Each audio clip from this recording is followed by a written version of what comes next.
श्री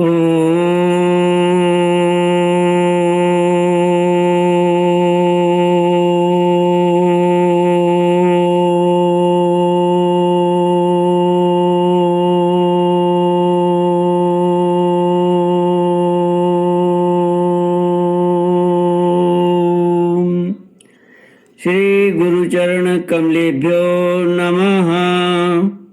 श्री गणेशाय नमः। श्री सरस्वत्यै नमः। श्री विष्णवे नमः।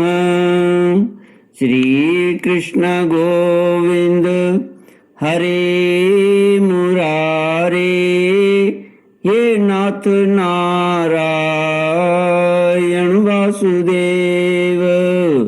श्री कृष्ण गोविंद हरे मुरारे, हे नाथ नारायण वासुदेव। हे नाथ नारायण वासुदेव। हे नाथ नारायण वासुदेव। श्री कृष्ण गोविंद हरे मुरारे, हे नाथ नारायण वासुदेव। ओम नमो भगवते वासुदेवाय। ओम नमो भगवते वासुदेवाय। ओम नमो भगवते वासुदेवाय। ओम नमो भगवते वासुदेवाय। ओम नमो भगवते वासुदेवाय। ओम नमो भगवते वासुदेवाय। कृष्णाय वासुदेवाय हरये परमात्मने प्रणतक्लेशनाशाय गोविन्दाय नमो नमः। कृष्णाय वासुदेवाय गोविन्दाय नमो नमः। कृष्णाय वासुदेवाय देवके नंदनाय च नंदगोपकुमाराय गोविन्दाय नमो नमः। सच्चिदानन्दरूपाय विश्वोत्पत्त्यादिहेतवे तापत्रयविनाशाय श्रीकृष्णाय वयं नमः। सच्चित आनंद स्वरूप परमात्मा जो सृष्टि के उत्पत्ति, पालन और करता है तथा जीवों के आध्यात्मिक, आदि दैविक, आदि भौतिक तापों को नष्ट करने वाले हैं, अर्थात जीवों के मानसिक, शारीरिक और भौतिक दुखों को दूर करने वाले हैं, उन श्री कृष्ण भगवान को हम नमस्कार करते हैं। श्री कृष्ण गोविंद हरे मुरारे, हे नाथ नारायण वासुदेव। श्रीमद् भागवत नवम स्कंद अष्टादशोऽध्यायः। श्री शुक उवाच गते राजनि सावीरे तत्र स्मा रुदते पितुः न्यवेदयत् तदा सर्वम् उक्तं शर्मिष्ठया कृतं। दुर्मना भगवान् काव्य पौरोहित्यं विगर्हयन् स्तुवन् वृत्तिं च कापोतिं दुहित्रा स ययो पुरात्। श्रीमद् भागवत 9वां स्कंद 18वां अध्याय श्लोक 24 से। देवयानी ने प्रेम भरी वाणी से वीर ययाति से कहा, वीर शिरोमणे राजन, आज आपने मेरा हाथ पकड़ा है। अब जब आपने मेरा हाथ पकड़ लिया तब कोई दूसरा इसे न पकड़े। वीर श्रेष्ठ, कुएं में गिर जाने पर मुझे जो आपका अचानक दर्शन हुआ है, यह भगवान का ही किया हुआ संबंध समझना चाहिए। इसमें हम लोगों की या और किसी मनुष्य की कोई चेष्टा नहीं है। वीर श्रेष्ठ, पहले मैंने बृहस्पति के पुत्र कच्छ को शाप दे दिया था, इस पर उसने भी मुझे शाप दे दिया। इसी कारण ब्राह्मण मेरा पाणी ग्रहण नहीं कर सकते। ब्राह्मण मेरा पाणी ग्रहण नहीं कर सकता।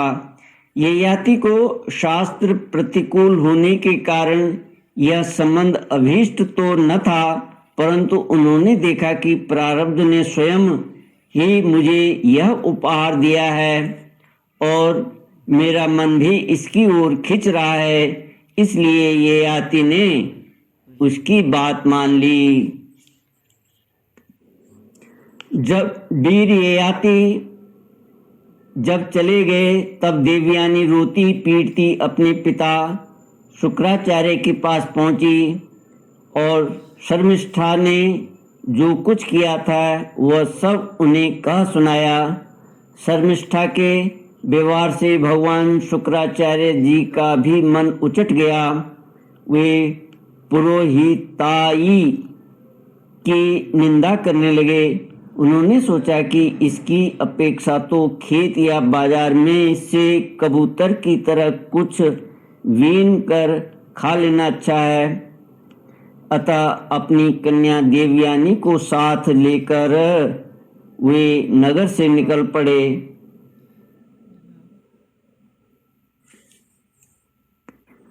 जब वृषपर्वा को यह मालूम हुआ तो उनके मन में यह शंका हुई कि गुरुजी कहीं शत्रुओं की जीत न करा दें अथवा मुझे शाप न दे दें। अतएव वे उनको प्रसन्न करने के लिए पीछे पीछे गए और रास्ते में उनके चरणों पर सिर के बल गिर गए। भगवान शुक्राचार्य जी का क्रोध तो आधे ही क्षण का था। उन्होंने वृषपर्वा से कहा, राजन, मैं अपनी पुत्री देवयानी को नहीं छोड़ सकता, इसलिए इसकी जो इच्छा हो तुम पूरी कर दो, फिर मुझे लौट चलने में कोई आपत्ति न होगी।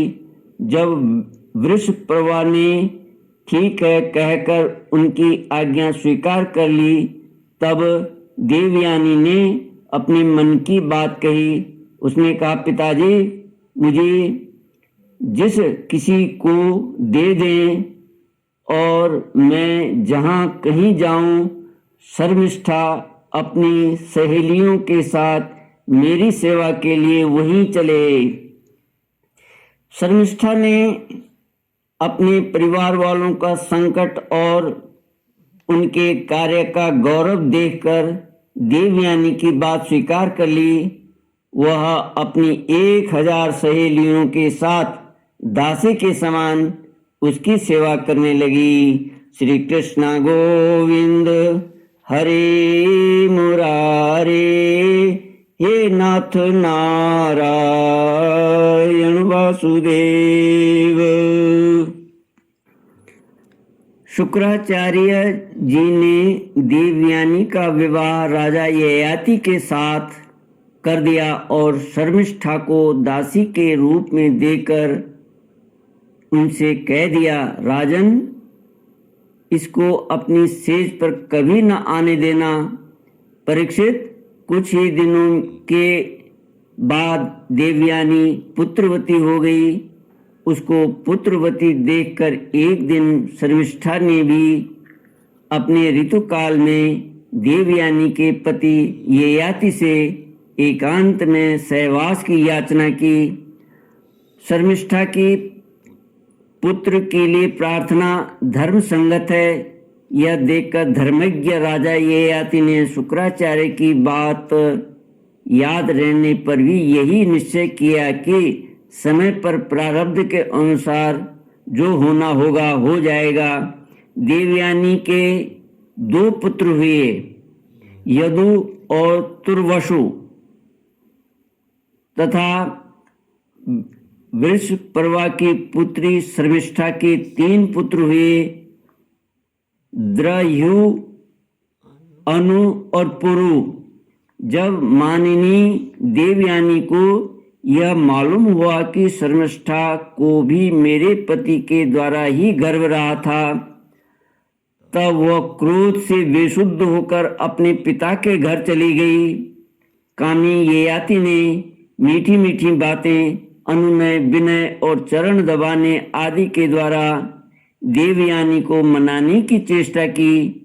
उसके पीछे पीछे वहां तक गए भी, परंतु मना न सके। शुक्राचार्य जी ने भी क्रोध में भरकर ययाति से कहा, तू अत्यंत स्त्री लंपट, मंद बुद्धि और झूठा है। जा, तेरे शरीर में वह बुढ़ापा आ जाए जो मनुष्यों को कुरूप कर देता है।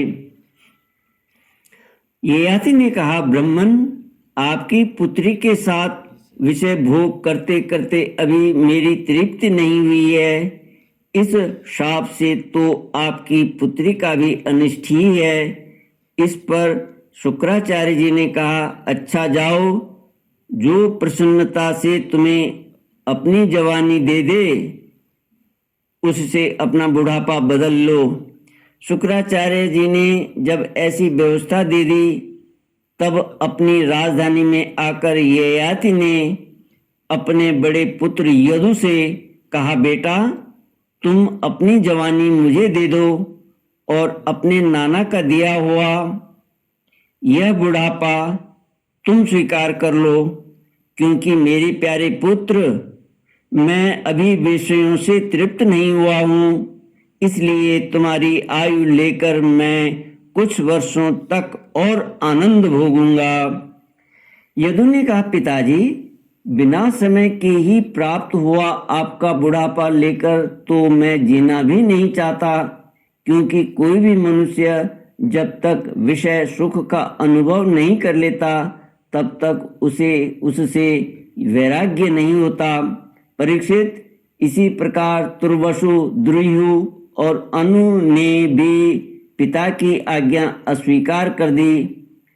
सच पूछो तो उन पुत्रों को धर्म का तत्व मालूम नहीं था। वे इस अनित्य शरीर को ही नित्य माने बैठे थे। अब ययाति ने अवस्था में सबसे छोटे किंतु गुणों में बड़े अपने पुत्र पुरु को बुलाकर पूछा और कहा, बेटा, अपने बड़े भाइयों के समान तुम्हें तो मेरी बात नहीं टालनी चाहिए। पुरु ने कहा, पिताजी, पिता की कृपा से मनुष्य को परम पद की प्राप्ति हो सकती है। वास्तव में पुत्र का शरीर पिता का ही दिया हुआ है। ऐसी अवस्था में ऐसा कौन है जो इस संसार में पिता के उपकारों का बदला चुका सके। उत्तम पुत्र तो वह है जो पिता के मन की बात बिना कहे ही कर दे। कहने पर श्रद्धा के साथ आज्ञा पालन करने वाले पुत्र को मध्यम कहते हैं, और जो आज्ञा प्राप्त होने पर भी अश्रद्धा से उसका पालन करे वह अधम पुत्र है। और जो किसी प्रकार भी पिता की आज्ञा का पालन नहीं करता, उसको तो पुत्र कहना ही भूल है। वह तो पिता का मलमूत्र ही है। परीक्षित, इस प्रकार कहकर पुरु ने बड़े आनंद से अपने पिता का बुढ़ापा स्वीकार कर लिया। राजा ययाति भी उसकी जवानी लेकर पुत्रवत विषयों का सेवन करने लगे। वे 7 द्वीपों के एक छत्र सम्राट थे। पिता के समान भली भांति प्रजा का पालन करते थे। उनकी इंद्रियों में पूरी शक्ति थी और वे यथा प्राप्त विषयों का यथेच्छ भोग करते थे। देवयानी उनकी प्रियतमा पत्नी थी। वह अपने प्रियतम ययाति को अपने मन, वाणी, शरीर और वस्तुओं के द्वारा दिन दिन और भी प्रसन्न करने लगी और एकांत में सुख देने लगी। राजा ययाति ने समस्त वेदों के प्रतिपाद्य सर्वदेव स्वरूप यज्ञ पुरुष भगवान श्री हरि का बहुत से बड़ी बड़ी दक्षिणा वाले यज्ञों से यजन किया। जैसे आकाश में दल के दल बादल दिखते हैं और कभी नहीं भी दिखते, वैसे ही परमात्मा के स्वरूप में यह जगत स्वप्न, माया और मनोराज्य के समान कल्पित है। यह कभी उनके नाम और रूपों के रूप में प्रतीत होता है और कभी नहीं भी। वे परमात्मा सबके हृदय में विराजमान है। उनका स्वरूप सूक्ष्म से भी सूक्ष्म है। उनकी सर्वशक्तिमान सर्वव्यापी भगवान श्री नारायण को अपने हृदय में स्थापित करके राजा ययाति ने निष्काम भाव से उनका यजन किया। इस प्रकार 1000 वर्ष तक उन्होंने अपनी उच्छृंखल इंद्रियों के साथ मन को जोड़कर उनके प्रिय भोगों को भोगा, परंतु इतने पर भी चक्रवर्ती सम्राट ययाति की भोगों से तृप्त न हो सके। श्री कृष्ण गोविंद हरे मुरारे, हे नाथ नारायण वासुदेव।